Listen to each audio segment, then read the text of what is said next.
Hello friends, स्वागत है आप सभी का मेरे चैनल अभी एस्ट्रोलॉजी में। आज हम बात करेंगे कि कुंडली के 8वें भाव में शुभ ग्रहों का प्रभाव कैसा होता है। यदि आपकी कुंडली के 8वें भाव में शुभ ग्रह हों तो आपके जीवन पर इसका क्या प्रभाव हो सकता है, यही जानने का हम लोग प्रयास करेंगे। कुंडली का 8वां भाव भी अन्य भाव की तरह काफी महत्वपूर्ण होता है। इस भाव से आपके व्यक्तित्व का पता चलता है। 8वें भाव से आपके स्वास्थ्य को पता चलता है। इसे मृत्यु पूर्ण या पुनर्जन्म का भाव भी कहा जाता है। जन्म संबंधी, आयु संबंधी जानकारी भी इससे प्राप्त हो सकती है। इससे यह भी पता चलता है कि आपके अंतरंग संबंध कैसे होंगे। यह भाव नए रिश्तों के साथ ही करियर में आने वाले बदलावों को भी दर्शाता है। यानी यह आपके रिश्तों को तो दिखाता ही है, साथ ही करियर में क्या बदलाव आएंगे इस बारे में भी आपको जानकारी देता है। इस भाव में अगर शुभ ग्रह हों तो उसका आपके जीवन पर अहम प्रभाव देखने को मिलता है। कुंडली में कौन कौन से शुभ ग्रह हैं? बुध, चंद्रमा, गुरु और शुक्र। यह ग्रह शुभ ग्रहों की श्रेणी में आते हैं। अगर आपकी कुंडली के 8वें भाव में शुभ ग्रह हों तो आपके जीवन पर इसका क्या प्रभाव पड़ता है, चलिए जानते हैं। जैसा कि मैंने अपने पिछले वीडियो में भी बताया कि 8वें घर का संबंध शनि और मंगल ग्रह से होता है। इस भाव से व्यक्ति की असुरक्षा का भी पता चलता है। अब इस भाव का संबंध शनि ग्रह से है तो ऐसे में व्यक्ति को किसी भी कार्य में मेहनत और किसी भी चीज को लेकर गंभीरता से सोचने की जरूरत होती है, क्योंकि शनि कर्म प्रधान है, मेहनत प्रधान ग्रह है। आप जितनी मेहनत करेंगे और जितनी गंभीरता से करेंगे, अष्टम भाव से उतना अच्छा रिजल्ट आप ले लेंगे। इस भाव से विरासती संपत्ति के साथ ही बीमा आदि के बारे में भी जानकारी मिलती है। तो चलिए हम जानते हैं कि अष्टम भाव में जब शुभ ग्रह विराजमान हो तो आपके साथ क्या क्या हो सकता है। जब 8वें भाव में बुध ग्रह विराजमान हो तो बुध के प्रभाव से व्यक्ति काफी जिज्ञासु प्रवृत्ति का हो सकता है। यानी उसको नई नई बातें सीखने का, जानने का अंदर से मन होता है, और वो उसको जब तक नई चीज को ना जान ले, उसकी जड़ तक ना पहुंच पाए, जैसे रिसर्चर होते हैं, जैसे साइंटिस्ट होते हैं, नई नई चीजें इन्वेंट करते रहते हैं, तो उस जिज्ञासु प्रवृत्ति के आप होते हैं। जब तक आप अपनी जिज्ञासा को शांत नहीं कर देते, आप शांत नहीं हो सकते। यह बुध का प्रभाव होता है। बुध के प्रभाव से विरासती संपत्ति के साथ ही अन्य माध्यमों से आर्थिक लाभ या हानि की जानकारी मिलती है। यानी बुध आपके विराजमान है तो आपको विरासती संपत्ति मिल सकती है, और इन माध्यमों से आपको आर्थिक लाभ भी हो सकता है और हानि भी हो सकती है। यह आपके बुध की कंडीशन पर डिपेंड करता है कि बुध आपकी कुंडली में कारक है या अकारक। ऐसा व्यक्ति विचारक या लेखक हो सकता है। आप कवि हो सकते हैं। इस भाव में बुध शुभ फल प्रदान करता है। व्यक्ति खुश रहने वाला, स्वाभिमानी हो सकता है। इन्हें परोपकार करना बहुत अच्छा लगता है। अगर आप विद्यार्थी हैं तो आपकी स्मरण शक्ति यहाँ बुध काफी अच्छी बना देता है।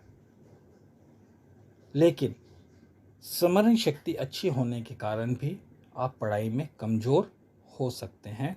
इस चीज का आपको ध्यान देना है, क्योंकि ये शनि का घर है, इसलिए इसको गंभीरता से मेहनत करने पर ध्यान देना चाहिए। हालांकि इनमें अध्यात्म के प्रति रुचि देखने को अवश्य मिलती है।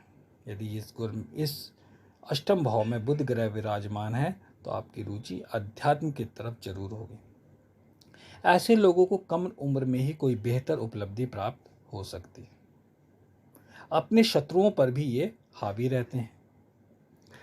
अगर साझेदारी में आप बिजनेस करना चाहते हैं तो आपको यहाँ पे काफ़ी सोच समझकर आगे बढ़ना चाहिए, और पार्टनर को चुनने भी सावधानी बरतनी चाहिए, अन्यथा आपको भारी नुकसान होने की संभावना रहती है। इसलिए आपको सलाह दी जाती है कि बुध अगर आपका अष्टम भाव में विराजमान है तो आप साझेदारी में व्यवसाय ना ही करें तो अच्छा।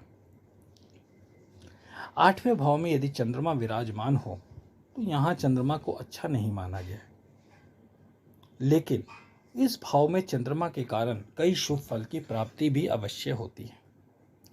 आपको यहाँ चंद्रमा व्यापार में लाभ दिलाता है, विवाह के जरिए भी धन की प्राप्ति होती है, विरासत से भी आपको धन मिल सकता है। कई बार काम में बाधाएं जरूर देखने को मिलती हैं, लेकिन काम आपका बन जाता है। माता के संबंध हैं वो भी आपके बेहतर नहीं रहते हैं, लेकिन थोड़ी बहुत खटपट चलती रहती है, लेकिन ऐसा नहीं है कि माता के साथ पूरे ही संबंध खराब हो। शारीरिक रूप से आपको परेशानियों का सामना करना पड़ सकता है, यानी स्वास्थ्य संबंधी आपको समस्याएं घेरे रहती हैं। खासकर आंख या फेफड़ों से जुड़ी परेशानी आपको हो सकती है। जल जनित रोग भी आपको परेशान कर सकते हैं, इस चीज का आपको ध्यान देना है। चंद्रमा के इस भाव में होने के कारण कई बार व्यक्ति केवल व्यक्तिगत जीवन में भी विशेष काम करता है, इस कारण दूसरों से खास मतलब नहीं रहता, यानी आप सिर्फ अपने बारे में सोचते हैं, अपने काम के बारे में सोचते हैं, दूसरों के बारे में नहीं सोचते। इसलिए बाकी लोगों से आपको कोई मतलब नहीं रहने देता यहाँ स्थित चंद्रमा। यदि अष्टम भाव में गुरु विराजमान हो तो गुरु के कारण व्यक्ति दार्शनिक हो सकता है, धार्मिक हो सकता है, ज्योतिष में उसका काफ़ी इंटरेस्ट हो सकता है। ऐसे लोगों की शिक्षक बनने में रुचि देखने को मिलती है, वो पढ़ लिख कर शिक्षक बनना पसंद करते हैं। गुरु के इस प्रभाव से पार्टनर के जरिए भी आपको लाभ मिल सकता है। अतः आप यदि पार्टनरशिप में कोई व्यवसाय करना चाहें तो यहाँ गुरु आपको पूरा सपोर्ट करता है। आठवें भाव में गुरु के प्रभाव से व्यक्ति दीर्घायु होता है, ये एक बहुत अच्छी बात है। अपने करीबियों के प्रति खासा लगाव भी इनको देखने को मिलता है। ऐसे लोग घर से दूर रह सकते हैं, यानी यदि अष्टम भाव में आपके गुरु हैं तो घर से दूर जाकर आपकी तरक्की देखने को मिलती है। इस भाव में गुरु के प्रभाव से व्यक्ति थोड़ा कंजूस प्रवृत्ति का होता है और साथ में लालचपन भी देखने को मिल सकता है। आपको खुद पर नियंत्रण रखने की जरूरत होगी, आपको अपनी कंजूसी को भी कंट्रोल करना होगा और लालच को भी। वैसे आप अपनी परंपराओं से जुड़े होते हैं, इसलिए आप धर्म के राह पर चलना भी पसंद करते हैं। तीर्थ यात्राओं का मौका आपको मिलता रहता है। आप नॉर्मल घूमने से ज़्यादा तीर्थ स्थलों पर घूमना ज़्यादा पसंद करते हैं। इस भाव में गुरु के प्रभाव से विवाह के माध्यम से भी धन की प्राप्ति हो सकती है। ससुराल पक्ष आपका सपोर्टिव होता है, वैवाहिक जीवन अच्छा रहता है और आपको अच्छे दोस्त भी मिल सकते हैं। बात करें अष्टम भाव में शुक्र के प्रभाव की। यदि शुक्र देव अष्टम भाव में विराजमान हो तो व्यक्ति की काया काफ़ी सुंदर होती है, वो देखने में बहुत अट्रैक्टिव होता है, जिस कारण लोग आपकी ओर आकर्षित होते हैं। शुक्र के प्रभाव से व्यक्ति का गलत कार्यों की ओर झुकाव हो सकता है। यहाँ आपको ध्यान देना है कि आपको गलत कार्य की ओर नहीं जाना। वह कई गलतियां भी कर सकता है, हालांकि इनकी जीवन शैली बेहतर होती है। इन्हें अपने जीवन साथी के जरिए धन लाभ प्राप्त होता है, साथ ही अन्य संसाधनों की भी प्राप्ति होती है। आप काफ़ी शक्तिशाली और निडर होते हैं, यानी किसी भी काम को बिना किसी डर के कर सकते हैं। आप लोग काफ़ी जानकार और धर्मात्मा भी हो सकते हैं। शुक्र के प्रभाव से महिलाओं के साथ काफ़ी निकटता देखने को आपको मिलती है, यानी शुक्र में अष्टम भाव में शुक्र है तो आप पुरुष की महिलाओं से और महिलाओं की महिलाएं से काफ़ी बनती है। किसी महिला के जरिए धन की प्राप्ति भी आपकी हो सकती है। ये यूं कहे कोई महिला आपको सपोर्ट करके काफ़ी ऊंचाई तक ले जा सकती है। शुक्र के इस भाव में प्रभाव से व्यक्ति घूमने फिरने का बहुत शौकीन होता है।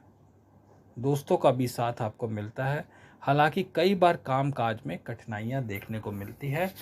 इस चीज़ को अगर छोड़ दिया जाए तो अष्टम भाव में शुक्रदेव काफ़ी अच्छा फल देखते देखे गए हैं।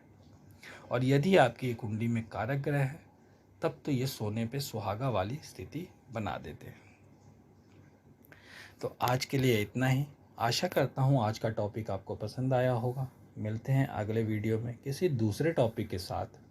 धन्यवाद।